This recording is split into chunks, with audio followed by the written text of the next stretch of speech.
ಟೇಸ್ಟಿಯಾಗಿ ತುಂಬಾ ಚೆನ್ನಾಗಿರುತ್ತೆ. ನಾನು ಯಾವುದು ಬೇಳೆ ಸಹ ಬಳಸ್ತಾ ಇಲ್ಲ. ರೇಷನ್ ಅಕ್ಕಿ ಇದು, ದಪ್ಪ ಅಕ್ಕಿ. ಕಡಲೆಬೇಳೆ, ಉದ್ದಿನಬೇಳೆ ಯಾವುದನ್ನು ಸಹ ಬಳಸ್ತಾ ಇಲ್ಲ. ಒಂದು ಮೆಂತ್ಯ ಹಾಕಿ ಮಾಡ್ತಾ ಇರೋದು. ತುಂಬ ಟೇಸ್ಟಿಯಾಗಿ ತುಂಬಾ ಚೆನ್ನಾಗಿರುತ್ತೆ. ಆರೋಗ್ಯಕ್ಕೂ ಕೂಡ ತುಂಬ ಒಳ್ಳೆಯದು. ಮೆಂತ್ಯ ಬಳಸೋದ್ರಿಂದ ಹೇರ್ ಫಾಲ್ ಆಗ್ತಾ ಇರೋರಿಗೂ ತುಂಬ ಒಳ್ಳೆಯದು. ಪ್ರತಿನಿತ್ಯ ಬಳಸೋದ್ರಿಂದ ತುಂಬ ಚೆನ್ನಾಗಿರುತ್ತೆ ಮೆಂತ್ಯ. ಇದು ಪೇಪರ್ ಅವಲಕ್ಕಿ, ಒಂದು ಇಡಿ ಇದೆ. ಈ ಥರ ಒಂದು ಇಡಿ ತೊಗೊಂಡಿರೋದು. ಅದು ಹೇಗೆ ಮಾಡೋದು ನೋಡೋಣ ಫ್ರೆಂಡ್ಸ್.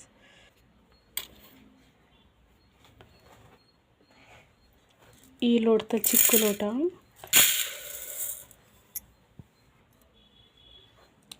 ಎರಡನೇ ಲೋಟ, 2 ಲೋಟ ಹಾಕ್ತಾಯಿದ್ದೀನಿ. ಒಂದು 4-5 ಜನ ತಿನ್ಬೋದು ದೋಸೆನ. 1 ಸ್ಪೂನ್ ಮೆಂತ್ಯ, 1 ಲೋಟಕ್ಕೆ 1 ಸ್ಪೂನ್ ಮೆಂತ್ಯ. ನಾನು 2 ಗ್ಲಾಸ್ ಹಾಕಿರೋದ್ರಿಂದ 2 ಸ್ಪೂನ್ ಮೆಂತ್ಯ ತೊಗೊಂಡಿನಿ. 2-3 ಸರಿ ವಾಶ್ ಮಾಡ್ಕೊಂಡು ನೆನೆಸ್ಬೇಕು ಫ್ರೆಂಡ್ಸ್. ಮೆಂತ್ಯ ಅಕ್ಕಿ ಒಟ್ಟಿಗೆ ನೆನೆಸಿದ್ದೀನಿ ಫ್ರೆಂಡ್ಸ್, ಯಾವುದನ್ನು ಸಪ್ರೇಟ್ ಮಾಡ್ತಾ ಇಲ್ಲ. ಮುಳುಗುವಷ್ಟು 2 ಸರಿ ತೊಳೆದಿಟ್ಕೊಂಡಿನಿ. ಮುಳುಗುವಷ್ಟು ನೀರು ಹಾಕಬೇಕು. ಇಷ್ಟಾದರೆ ಸಾಕು.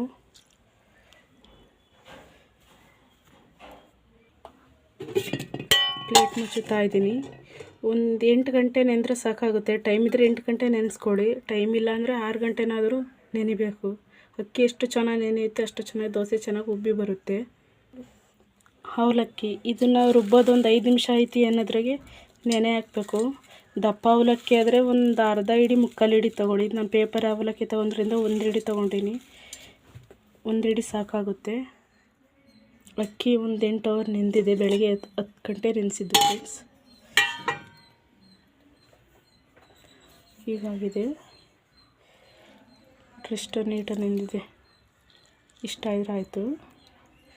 ಅವಲಕ್ಕಿ 5 ನಿಮಿಷ ರುಬ್ಬೋದ್ರಲ್ಲಿ ಇದೆ ಅನ್ನೋದ್ರಲ್ಲೇ ನೆನೆಸಿದ್ದು ಪೇಪರ್ ಅವಲಕ್ಕಿ. ರುಬ್ಬೋಣ ಫ್ರೆಂಡ್ಸ್. ಈಗ ಮಿಕ್ಸಿ ಜಾರ್ ತೊಗೊಂಡಿನಿ, ರುಬ್ಲಿಕ್ಕೆ ಹಾಕ್ತಾಯಿದ್ದೀನಿ.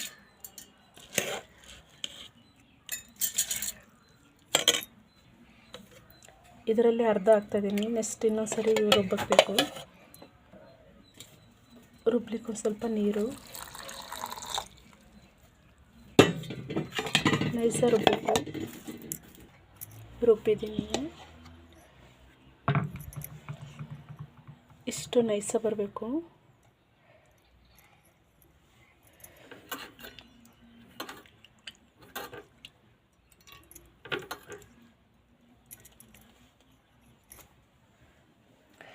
ಬಾಕ್ಸಿಗೆ ಹಾಕ್ತಾಯಿದ್ದೀನಿ.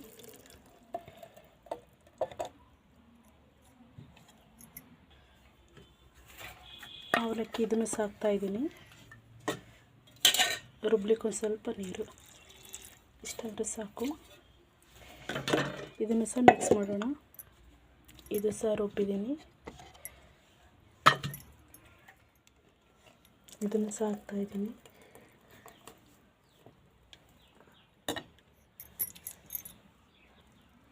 ನೀರು ಹೆಚ್ಚಾಗ್ತಾ ಇಲ್ಲ, ಜಾರ್ ತೊಳೆದ ನೀರೇ ಹಾಕ್ತಾಯಿದ್ದೀನಿ. ಇಷ್ಟಾದರೆ ಸಾಕು. ಉಪ್ಪು ಏನು ಈಗಲೇ ಹಾಕ್ತಾಯಿಲ್ಲ, ಬೆಳಗ್ಗೆ ದೋಸೆ ಮಾಡುವಾಗ ಹಾಕೋದು.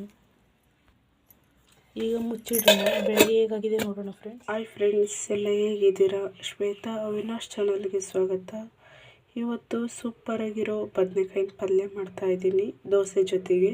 ತುಂಬಾ ಚೆನ್ನಾಗಿರುತ್ತೆ ಬ್ರೇಕ್ಫಾಸ್ಟಿಗೆ, ಬೆಳಗಿನ ತಿಂಡಿಗೆ. ಅದು ಹೇಗೆ ಮಾಡೋದು ನೋಡೋಣ ಫ್ರೆಂಡ್ಸ್. ಪಾತ್ರೆ ಬಿಸಿ ಇಟ್ಟಿದ್ದೀನಿ. ಒಗ್ಗರಣೆಗೆ ಎಣ್ಣೆ ಹಾಕಿದ್ದೀನಿ. ಸ್ವಲ್ಪ ಬಿಸಿ ಆಗಬೇಕು. ಎಣ್ಣೆ ಬಿಸಿಯಾಗಿದೆ. ಸಾಸಿವೆ ಜೀರಿಗೆ ಹಾಕ್ತಾಯಿದ್ದೀನಿ.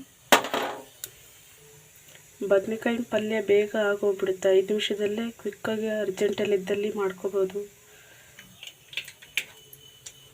2 ಹಸಿಮೆಣಸು, 1-2 ಈರುಳ್ಳಿ ಮೀಡಿಯಮ್ ಸೈಜು, ಸ್ವಲ್ಪ ಕರಿಬೇವು ಜಾಸ್ತಿ ಹಾಕ್ತಾಯಿದ್ದೀನಿ.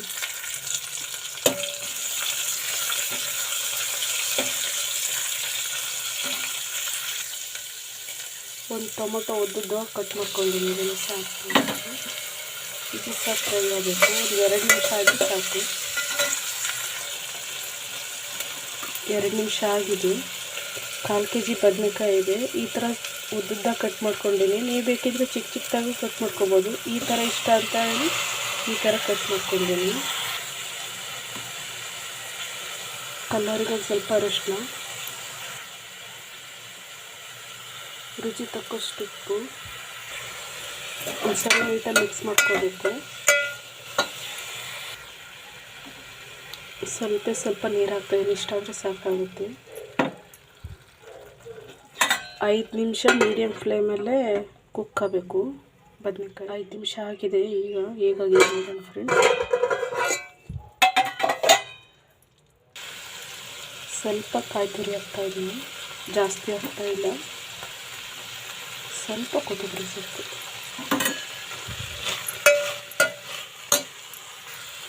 ಇಷ್ಟಾದ್ರೆ ಆಯಿತು ಫ್ರೆಂಡ್ಸ್. ಸ್ಟವ್ ಆಫ್ ಮಾಡೋಣ.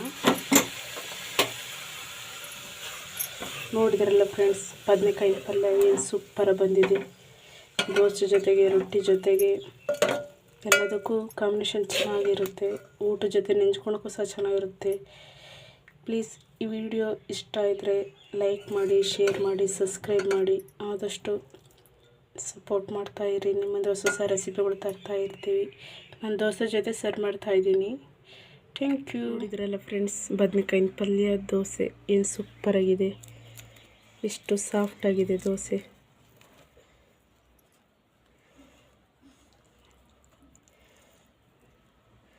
ಯಾರಿಗಿಷ್ಟ ಆಗಲ್ಲ ಹೇಳಿ ಈ ಥರ ಮಾಡಿಕೊಟ್ರೆ. Thank you.